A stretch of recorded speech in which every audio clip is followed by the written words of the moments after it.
အခုပြောမှာတော့ endogenous pigments endogenous ဆိုတော့ခန္ဓာကိုယ်အတွင်းထဲမှာအတွင်းရနေပြီးတော့ဖြစ်လာတဲ့ pigments တွေရောင်းချယ်တွေပေါ့နော်အဲ့တော့သူဒီ hemoglobin နဲ့ဆိုင်တဲ့ pigment ရှိတယ်မဆိုင်တဲ့ pigment ရှိတယ်အဲ့တော့မဆိုင်တဲ့ pigments ကိုပြောမယ်မဆိုင်တဲ့ pigments တွေမှာဘယ်သူတွေပါလို့ဆိုတော့ lipofuscin melanin homogeneous acid myoglobin အဲ့တော့ဒီ myoglobin မှားတတ်တယ် myoglobin ဆိုရင်တို့တွေက hemoglobin ထင်းထည့်နေတာနော်မဟုတ်ဘူးဒါသူက muscle ထဲမှာနေတဲ့ဒီ pigments ပေါ့နော် pigment တခု hemoglobin နဲ့မဆိုင်ဘူးအဲ့တော့ lipofuscin အကြောင်းကိုရင်သွားမယ် lipo endogenous insoluble သူဒီ endogenous ဒါတို့သိပြီးသားတို့ခန္ဓာကိုယ်ရဲ့အတွင်းထဲကထွက်လာတာအပြင်ကနေပြီးတော့ပေးတဲ့အကြောင်းမဟုတ်ဘူး insoluble pigments မပျော်ဝင်နိုင်ဘူးတဲ့မပျော်ဝင်နိုင်တာတွေကများသောအားဖြင့်တို့ခန္ဓာကိုယ်မှာမပျော်ဝင်နိုင်ဘူးဆိုတော့အဲ့ကောင် fat ပဲနော် fat ပဲအဲ့တော့ fat ဒီ lipofuscin ဆိုတာ fat ပါတဲ့ pigment တစ်ခုပဲ known as lipochrome lipo ဆိုတာ fat chrome ဆိုတာအကြောင်းအဲ့တော့ derived လို့လည်းခေါ်တယ်အဲ့တော့ wear and tear or aging pigments လို့လည်းခေါ်တယ် wear and tear ဆိုတာ wear ဆိုတာဝတ်စင်တာ tear ဆိုတာပြဲသွားတာပြောချင်တာဒီငါတို့အင်ကြီးတစ်ထည်ကိုခဏခဏဝက်လိုက်ချုပ်လိုက်ဓာတ်ကြည့်ပဲဝက်ကြာရင်ပြဲသွားတယ်လို့မျိုးပဲဒီစက်တစ်လုံးမှာလည်းကြာတော့စက်တစ်လုံးရဲ့ကြာတော့သူ့ရဲ့လုပ်ငန်းစဉ်တွေလုံးရင်းနဲ့အိုးလာမင်းလာဒါကိုပြောတာဝဲရတဲ့နော်အဲ့တော့အင်ကြီးတစ်ထည်ကိုခဏဝက်ပြီးကြာရင်နွမ်းသွားတယ်လို့ဝဲရတဲ့ဒီဒိုးတွေရဲ့ cells တွေမှာလည်းပုံမှန်လုပ်နေကြအလုပ်တွေလုံးရင်းကြာရင်မလုပ်နိုင်ပဲချုပ်ရင်းသွားတယ်ဖြစ်လာတဲ့ pigments အဲ့တော့အသက်ကြီးလို့ဖြစ်တယ်လို့လည်းတစ်ခါလေးပြောတယ်အဲ့တော့ဝဲရတဲ့ပဲပြော aging အသက်ကြီးလို့ဖြစ်တာပဲလို့ပဲဖြစ်လာတဲ့ pigments လို့ပဲပြောကြိုက်တယ်လို့ပြောလို့ရတယ် fat ပါတဲ့အတွက် lipochrome လို့လည်းခေါ်လို့ရတယ်အဲ့တော့ lipofuscin ဆိုတာပါလေ lipo ဆိုတာ fat အဆီ fashion ဆိုတာ brown အဲ့တော့ပြောချင်တာအညိုရောင်အဆီတွေ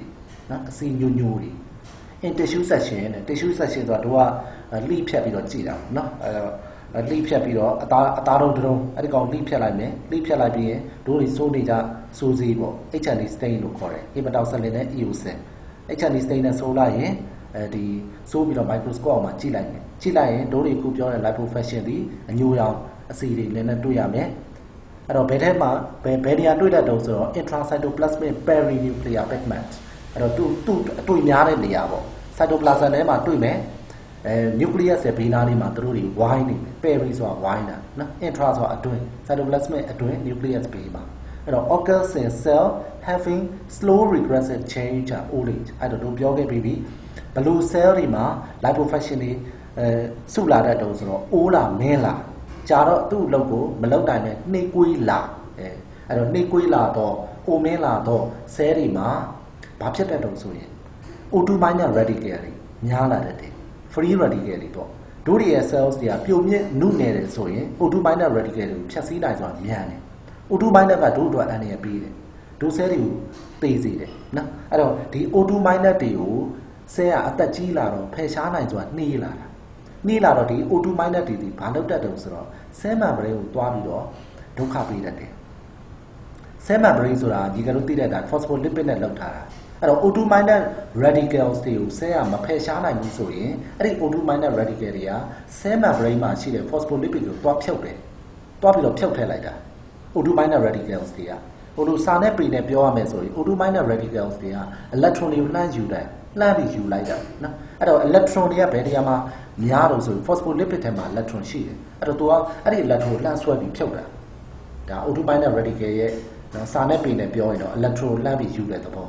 အဲ့လို electron လှမ်းယူတာကို lipid peroxidation လို့ခေါ်တယ် lipid peroxidation နော်အဲ့တော့အဲ့လိုမျိုးလုပ်ခြင်းအပြင် cell membrane မှာရှိတဲ့ lipid ကပြုတ်ထွက်လာတာအဲ့တော့ကြာတော့ O2 minor radical ဘေးနားမှာ lipid တွေပေါင်းပြီးတော့ပုံလာပြီးတော့အလုံးလေးဖြစ်သွားတယ်အဲ့ဒါကိုတို့တွေကစာနဲ့ပေနဲ့ polymer lipid and phospholipid complex with protein အဲ့တော့ပြောချင်တာ fat တွေကိုဖြိုတဲ့အခါမှာ cell membrane ပေါ်မှာ protein တွေရှိတယ်အဲ့တော့ဘေးနားက protein လေးတွေကပါအကုန်ကပ်ပြီးတော့အလုံးလေးဖြစ်သွားတယ်အဲ့တော့ဒီလိုလုပ်တဲ့ဖြစ်စဉ်ဒီလိုမျိုး fat တွေကိုဖြုတ်တဲ့ဖြစ်စဉ်ကို lipid peroxidation အဲ့တော့ဘလို့ fat မျိုးကိုသူရွေးဖြုတ်တော့ polyunsaturated lipids or subcellular membrane subcellular ဆိုတာ cell တစ်လုံးမှာဘေးကနေကာရံထားတာ cell membrane နဲ့ကာရံထားတာအဲ့တော့ cell membrane နဲ့ကာရံထားတဲ့ဒီ cell ထဲမှာလေ တချို့ organelles တွေက organelles ဆိုတာ mitochondria တို့ ribosome တို့ Golgi apparatus တို့ lysosome တို့စသဖြင့်ပေါ့အဲ့ဒီကောင်တွေကိုလည်း cell membrane နဲ့တချို့ organelles တွေက cell membrane ပတ်ထားတာပြောချင်တာအဲ့ဒီ organelles တွေကိုပတ်တဲ့ cell membrane ကိုတွားဖြုတ်တာအားကြောင့်မလို့ subcellular လို့သုံးတာ cell တစ်လုံးရဲ့ cell membrane ကိုဖြုတ်တယ်ဆိုတာထက်ဥပမာဆိုရင် mitochondria ဆိုရင်သူ့မှာ cell membrane ပါတယ်အဲ့တော့ mitochondria cell membrane ကိုတွားဖြုတ်တဲ့အတွက်သူဒီ cell ရဲ့အောက်ထဲမှာရှိသော cell ထဲမှာရှိသော subcellular membrane ကိုဖြုတ်တယ်လို့ပြောတယ် It is not injurious to the cell အဲ့တော့ cell တစ်ခုလုံးဒဏ်ရာရသွားတာမဟုတ်ဘူး cell တစ်ခုလုံး cell membrane ကိုဖျက်ဆီးတာမဟုတ်တဲ့အတွက် cell ပျက်စီးဒဏ်ရာရသွားတာမဟုတ်ဘူးအဲ့တော့သူ့ရဲ့ function ကိုလည်းအရင်ကြီးတော့မထိခိုက်ဘူးတဲ့ဒါသူအစောပိုင်းပေါ့နော်အဲ့တော့ညီငယ်တို့ရိုးလေးတွေးကြည့်ရပါတယ်ဒီကောင်လေးတိတ်များလုံးအားကြီးလာရင်တော့ cell ကိုဒုက္ခပေးလာမှာပေါ့ cell membrane ကိုဖျက်ဆီးဥပမာ mitochondria ရဲ့ cell membrane ကိုဖျက်ဆီးပါများလို့ mitochondria ကြီးလုံးမလုံးတော့ဆိုရင် ATP ထွက်တော့ဘူးလေနော်အဲ့တော့အဲ့ဆိုရင်ဒီ cell ဒုက္ခရောက်မှာပဲဒါပေမဲ့လည်းဒီများသောအားဖြင့်တော့ဒုက္ခမရောက်ဘူး not injurious to the cell to expansion အဲ့တော့ဒီငန်းကြီးကအဲ့ဒီလို fat လေးတွေ lipofuscin လေးတွေတွေ့ပြီဆိုရင်ညီကဘာကိုသိရမလို့ဒါ free radical injury ပါလားဟော lipid peroxidation ပါလားဆိုသိရမယ်အဲ့တော့ healthy side ဆိုတာဒါပဲ healthy ဆိုတာဒါကိုကြည့်လိုက်တာနဲ့ဩဒီလိုဖြစ်ခဲ့ပါလားဆိုတာသိတာဆိုကြပါစို့ငန်းကြီးတို့ဖျားတို့နော်ဟိုဒီရှေးအောင်ပစ္စည်းတွေရဲ့ရှေ့မှာကြောက်တိုင်လေးရှိတယ်မလားကြောက်တိုင်လေးမှာဖျားသည်ဘာသည်ဘယ်မင်းတရားကြီးကတိတ်ထောက်ပါညာလို့ရေးထားတယ်လေအဲ့တော့ပြောချင်တာဒီရေးထားတဲ့ကြောက်တိုင်ကိုနော်ကြောက်စာကိုတွေးလိုက်တာနဲ့ဩဒီဖျားဘလူပါလားဆိုပြောနိုင်တာအဲ့ဒါကိုတဲသေးလို့ခေါ်တယ်နော်တဲသေးစာโอเคအဲ့တော့ sing in နဲ့ဘယ်လိုဒီမှာ lipofuscin တွေတွေ့နိုင်တယ်လို့ပဲအဲ့တော့ lipofuscin ဘာလို့ဖြစ်တော့ဆိုတော့တို့ပြောပြီးသွားပြီသူဒီ cell ဒီတဖြည်းဖြည်းနဲ့လုံးနိုင်တော့အိုမဲလာတော့အခါမျိုးတွေမှာ autopilot radical ကိုမဖယ်ရှားနိုင်လို့ autopilot radical က subcellular cell membrane တွေငါရှိတယ် phospholipid တွေကိုဖြုတ်တယ်ပြီးတော့ protein တွေလည်းပေါင်းပြီးအလုံးဖြစ်သွားတယ်အဲ့တော့ပြောချင်တာချုပ်ပြီးတော့ကြည့်လိုက် lipofuscin ဆိုတာအလုံးကောင်းမလုပ်နိုင်တဲ့ cells တွေမှာတွေ့နိုင်တယ် autopilot radical injury ရသွားတာအဲ့တော့ငါဒီ1 2 3 4 5 9အကုန်လုံးဒီဘာကိုပြနေကြလို့ဆိုရင်အလုံးကောင်းမလုပ်နိုင်တဲ့ cell တွေအလုံးကောင်းမလုပ်နိုင်တဲ့ယောဂတွေ cell တွေအလုံးကောင်းမလုပ်နိုင်တဲ့ယောဂတွေဖြစ်နေတာကိုတွေ့နိုင်မယ်အဲ့တော့ဒါချက်ပြီးတော့ liver and heart of aging တွေ့လား aging patient ဒါဆိုတို့ရှင်းစရာမလိုတော့နောက်တစ်ခု patient with severe malnutrition အစာကောင်းမစားတဲ့လူနာဒီအာဟာရတော်ချုပ်တဲ့နေမှာတော့ cell တွေအလုံးကောင်းပဲလုပ်နိုင်မှာတော့နားလည်မယ်နော်အဲ့ဆိုစဉ်းစားရတယ်နောက်တစ်ခုက ကိစ္စကြောင့်မလို့ cachexia ဆိုတော့ပိတ်ကတ်ဟိုအလွယ်လေးမှတ်လိုက်တော့နော်ပိတ်ချောက်ကတ်သွားတာနော်အကော့ပင်းပါ organ shrinkage အဲ့တော့လူတွေပိန်တာမဟုတ်ခဏကိုအတွင်းထဲက organ တွေလည်းခြောက်သွားပိန်သွားတာနော်အဲ့ဒီမျိုးတွေမှာဆိုရင် cell တွေအလုံးကောင်းမလုပ်နိုင်ဘူးအဲ့တော့ငန်းကြီးကအဲ့ဒီ organ တွေရဲ့ cells ကိုအသားစားယူပြီး microscope အောက်ကြည့်ရင် lipofuscin တွေတွေ့မယ်အဲ့တော့ lipofuscin ဆိုတာ brown fat လို့ပြောပြီးပြီအဲ့တော့ brown fat တွေတွေ့တဲ့ organ တွေကျုပ်သွားတာကို brown atrophy လို့ခေါ်တယ်အဲ့တော့ brown atrophy နော် atrophy ဆိုတာသေးသွားတာကျုပ်သွားတာနောက်တစ်ခုက melanocyte ကိုလာ melanocyte ဆိုတာအရင်တော့အဲ့ဒီ brown fat lipofuscin တွေကိုမသိခင်တော့ကတော့ melanin တွေမှတ်နေတာ melanin မှတ်ပြီးတော့ melanocyte ဆိုပြီးတော့ oocyte ဆိုတာယောဂ melanin တွေများနေတယ်တဲ့ပိုလိုက်ဆိုတာဥမာကြီးကိုပြောတာဟာတဲ့ဥမာကြီးမှာတဲ့ melanin တွေများနေတယ်တဲ့မှားပြောတာအမှန် melanin တွေမဟုတ်အဲ့ဒါ lipofuscin brown fat တွေနော်ဘယ်မှာတွေ့တတ်တော့ကိုယ်လုံးမှာတွေ့တတ်တယ်ဘယ်ခါမှာတွေ့တတ်တော့ cell တွေဒုက္ခရောက်တာအဲ့တော့ brown ဆို black color due to purgatives ဆို one of C အဲ့တော့ညီငယ်ကဟိုဒီဥနံရံမှာရှိတဲ့ cells တွေနော်ဥနံမှာရှိတဲ့ cell တွေအလုံးလောက်တာကိုဟိုအလုံးလောက်ခိုင်းမဲနဲ့ဥပမာဆိုရင်ဝင်းချုပ်တယ်ဝင်းနှုတ်ဆေးတွေကြီးပဲအများနဲ့တောက်တယ်နောက်ကျတော့ဝင်းမချုပ်တယ်ဝင်းနှုတ်ဆေးတွေတောက်ရောတောက်တော့ငန်းကြီးရဲ့ cell ဥနံရံ cell တွေအလုံးမလောက်ပါဘူးအလုံးမလောက်ရတဲ့အတွက်ကြတော့သူတို့ကောင်းမလုပ်တော့ autopilot radicals တွေများလာတာနော်အဲ့တော့ one of C တွေစွတ်တွေကိုအာမကိုပဲနဲ့ one of C တွေစွတ်တောက်ရင်အဲ့ဒါကိုလုံးဥမာကြီးမှာ melanocyte ကိုလာနော် melanin တွေတို့သူတို့မှားပြီးထင်ခဲ့တာ lipofuscin တွေတွေ့လိမ့်မယ်နောက်တစ်ခုက protein losing gastroenteropathy PATHY နော် H မပါဘူး PATHY ပတ်တိနော်အဲ့တော့ပတ်တိဆိုတာယောဂ gastroentero ဆိုတော့ gastro ဆိုအစာရည်နဲ့ဥလမ်းကြောင်းယောဂတွေဘာတွေဖြစ်တော့ဆိုprotein loss ဒီ losing anthropathy ပေါ့နော် protein တွေ lose ဖြစ်သွားတယ် protein တွေဥမာရက်နေပြီးတော့အကုန်ထွက်ကြသွားတာအဲ့တော့အဲ့လိုထွက်ကြတယ်ဆိုရင်ဒါဥဒယဆဲတွေအလုံးကောင်းကောင်းမလုပ်လို့ပျက်စီးလို့နော် protein ဒီ losing anthropathy ရဲ့ definition ကလေငါကြီးရဲ့တွေးထဲမှာရှိတဲ့ protein တွေဥဒယတဆင်ထွက်သွားတာပြောချင်တာ serum protein တွေဥဒယထွက်တာကိုခေါ်တယ်ဥမာစားလိုက်တဲ့ protein တွေထွက်သွားတာအဲ့လိုမဟုတ်ဘူးငါကြီးကအသားစားလိုက်တယ် protein စားလိုက်တယ် protein ကိုဥဝမစုပ်ပဲနဲ့အောက်ထဲကိုထွက်သွားတယ်အဲ့လိုမဟုတ်ဘဲနဲ့သွေးထဲက serum protein တွေငါကြီးရဲ့ GI cell တွေပျက်စီးနေလို့ protein တွေသွေးထဲကနေရှိနေတဲ့ protein တွေဥဒယထွက်သွားတာအဲ့ဒါ protein losing gastroenteropathy အဲ့တော့ဒါဥဒယဆဲတွေကောင်းကောင်းလုပ်တာဖြစ်ခြင်းကြောင့်ငါကြီးတေချာသွားကြည့်ရင်သူတို့မှာ lipofuscin တွေတွေ့နိုင်မယ်နော်အဲ့တော့ intestine မှာတွေ့နိုင်မယ် liver တို့ skeleton တို့ဘာလို့တွေ့တာလဲအဲ့တော့ protein တွေခန္ဓာကိုယ်ထဲမှာမရှိတော့တဲ့အခါမှာဒီ liver တို့ skeleton muscle တို့က cells တွေလည်းကောင်းကောင်းလုပ်နိုင်ရင်သူတို့မှာလည်း lipofuscin တွေပုံလာတယ်နောက်တစ်ခုက malabsorption syndrome absorb လုပ်နိုင်တာဒါကတော့ဥဒယ absorb မလုပ်နိုင်တာနော်ဘာကြောင့်မလုပ်နိုင်တာတော့လဲ chronic pancreatitis pancreas ကနာတာရှည်ရောင်းနေလို့အဲ့တော့တို့ငါကြီးကအဆီတွေစားတယ်ပေါ့အထူးသဖြင့် fat တွေစားရင် fat တို့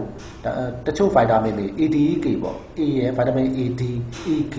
ဒါတွေကသူကလေဟိုလိုတယ်နော်ဘာလို့လဲဆိုတော့ဒီ pancreas ကထွက်မဲ့ juice တို့ bile juice တို့အဲ့ juice တွေနဲ့တွေ့မှသူတို့ကဒီ juice တွေနဲ့ pancreatic juice တို့ bile juice တို့ဒါတွေနဲ့ရောပြီးတော့ဥဝါဆုပ်တာဒါကလို့ငါကြီးက pancreas ရောင်းနေတယ်အဲ့ဆို pancreatic juice မထွက်တော့ဆောနာပြောတယ်ငါကြီးစားလိုက်တဲ့အဆီတွေနဲ့ vitamin A D E K နဲ့မဆုပ်နိုင်တော့နော်အဲ့လိုမျိုးမဆုပ်နိုင်တဲ့အခါမျိုးတွေမှာနော်အဲ့ဒီ pancreas ကနာတာရှည်ရောင်းနေတာအဲ့မျိုးတွေမှာဒီကဒီ pancreas ရဲ့ cell တွေကိုတွားကြည့်ရင် lipofuscin တွေတွေ့ရလိမ့်မယ် lipofuscin ဒီ pigments တွေတွေ့နောက်တစ်ခုက whipple disease whipple ကတော့သူက bacteria ပဲเนาะ whipple လေးဆိုတဲ့အကောင်ကြောင့်မလို့ဖြစ်တာအဲ့ဒီကောင်ကြောင့်လို့ဥဒယမှာဒီကောင်းကောင်းမဆုပ်တော့ဘူးကောင်းကောင်းလုပ်တော့အဲ့မျိုးဆိုရင်ဥဒယမှာရှိတဲ့ cells တွေဘာဖြစ်နေတော့ဆိုရင် lipofuscin တွေများနေမှာနောက်တစ်ခု muscular atrophy တို့ပြောပြီးပြီ atrophy တွေเนาะအသက်ကြီးတဲ့အခါမျိုးတွေမှာ muscle တွေ atrophy ဖြစ်မယ်အဲ့မျိုးတွေမှာ cell တွေကကောင်းကောင်းလုပ်ရင်lipofuscin တွေပုံလာနေတယ်နောက်တစ်ခု cirrhosis ဒါအသေး6သွားတာအသေး6တယ်ဆိုတာအသေးကို fibers တွေဝင်လာတာဆောနာတို့ပြောခဲ့ပြီ cirrhosis ဆိုရင် cirrhosis တို့ကော်ပါမှာတော့ပြောခဲ့တယ်နော်ရှေ့ရ pigment လက်ချာတွေကိုပြန်ပြီးတော့ကြည့်လိုက်မယ်အဲ့ဒီမှာကော်ပါပုံရင် acute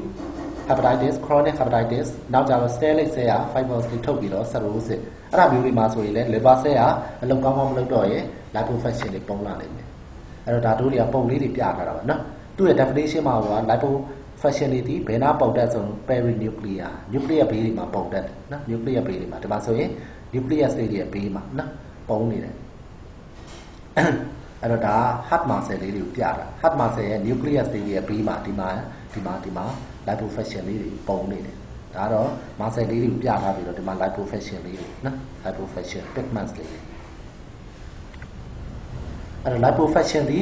interdigestible residue of autophagic vacuoles formed during aging or atrophy ပြောပြီးသားအသက်ကြီးရင်ဒါမှမဟုတ်ရင်တဖြည်းဖြည်းရုပ်ရော့လာတဲ့နော် atrophy ကျုံသွားသေးသွားအဲ့ဒါမျိုးဆိုရင်ဒီ fat အလုံးလေးဖြစ်လာမယ်အဲ့ဒီ fat အလုံးလေးတွေကိုတဲ့